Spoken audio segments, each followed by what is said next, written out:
These are both by Carolyn Ketchum, and they're easy keto dinners. Apron's on, let's go. Let's hop right into breakfast. First up, we have spinach, feta, baked eggs. This is a great recipe for you to add your own flair to and definitely play with. So what you'll need for this recipe is 2 tablespoons of unsalted butter, 8 ounces of fresh baby spinach, 1 clove garlic minced, salt and pepper, 4 large eggs, or 2, just depending on how many you're doing. I used 2 eggs for this dish today, 2 tablespoons of heavy whipping cream, and 1/4 cup of crumbled feta cheese, about 1 ounce. You don't need that much. I did a light sprinkle on ours, so go with what you like. So in a large skillet over medium heat, melt that butter. Add the spinach and the garlic, sprinkle with salt and pepper, and saute until the spinach is wilted, about 2 to 3 minutes. You could use frozen spinach instead of fresh.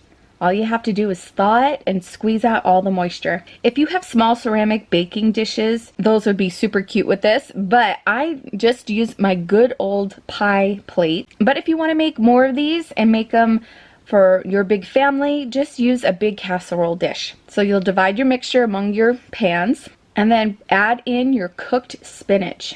And what you'll do is you'll make little wells for your eggs to go in. So crack an egg in each of your wells. Drizzle the eggs and spinach with the heavy cream and sprinkle with the feta. The only thing in this book is that she didn't have the temperature for the oven, so I found that little boo-boo, but I'm guessing it was 350 degrees, and then we'll bake that for 9 to 12 minutes. And I would say that mine ended up going about 12. Everyone's oven is different.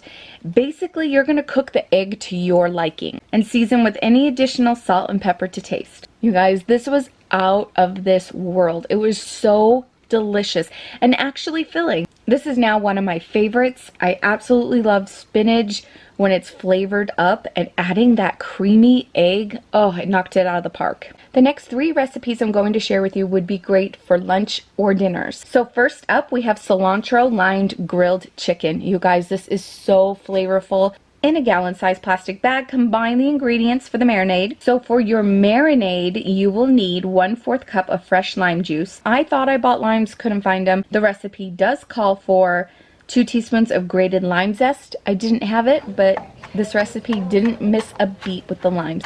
1/4 cup of chopped fresh cilantro, 2 tablespoons of avocado oil, 2 cloves garlic minced,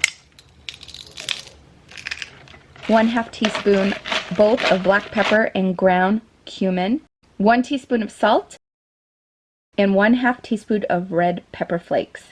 And you'll need about 1.25 pounds of boneless, skinless chicken thighs. The chicken does need to marinate for about an hour, so you can make this meal ahead of time, but you can leave it overnight if you want. You can put this in a Ziploc bag and use it as a freezer meal. If you do decide to keep this in your freezer, it'll last in your freezer up to 1 month, then thaw completely before cooking. So preheat the grill to medium, remove the chicken from the bag, and discard the marinade. Actually, my chicken absorbed all the marinade up, so I didn't have any left in the bag. Grill the chicken until nicely brown and cook through about 8 to 10 minutes per side. This was so good, you guys.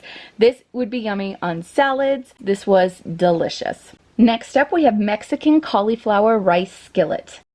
You will need 1 pound of ground beef, 1/4 medium onion diced, 1/2 red pepper diced, 3 tablespoons of taco seasoning, 1 cup of canned diced tomatoes, 1/2 cup of chicken broth, 12 ounces of riced cauliflower, about 3 cups, fresh or frozen. I am using frozen, and 1.5 cups of shredded cheddar cheese or Mexican blend cheese, about 6 ounces. So in a large skillet over medium heat, brown your ground beef until almost cooked through. Add the onion and bell pepper, and then continue to cook until the beef is no longer pink, and stir in your taco seasoning.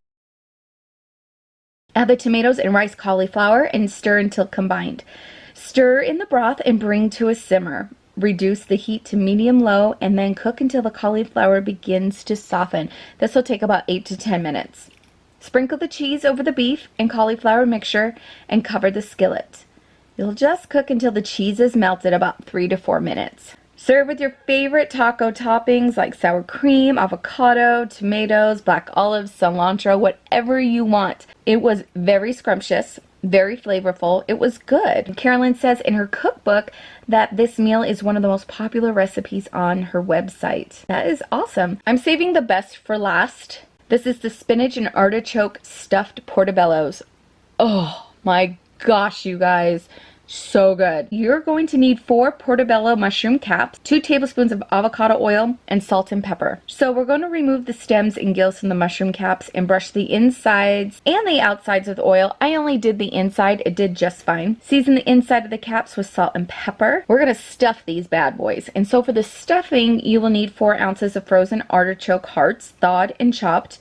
I didn't chop mine, and they were fine not chopped, because they got really soft while cooking. 4 ounces of frozen spinach, thawed, drained, and squeezed of excess liquid. That's very important. 1/2 cup of mayonnaise. 1 ounce of Parmesan cheese grated, about a cup. 2 cloves garlic minced. 3/4 teaspoon of salt. 1/2 teaspoon of black pepper. 2 large eggs, and 1 cup of shredded mozzarella cheese, about 4 ounces. Place in a glass of ceramic baking pan that is large enough for it to fit all of the mushroom caps in a single layer.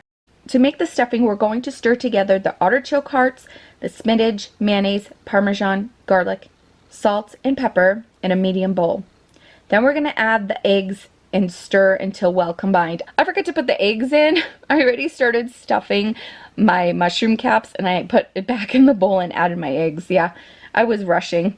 So preheat your oven to 400 degrees and then divide the stuffing mixture among the mushroom caps. Then we will sprinkle each stuffed mushroom with 1/4 of the shredded mozzarella cheese. Friends, use as much mozzarella cheese as you want on this. It was so good. So bake for 15 minutes until the cheese is melted and the mushrooms are tender. Then you will turn on the broiler and broil the caps for a minute or 2 until the cheese is lightly browned. This was so good. It is so yummy. The flavoring is amazing. This was my favorite. I'll for sure be making this again. Give these a try. See what you think, even if you don't eat keto. Thank you so much for joining me, and we will see you soon. Bye.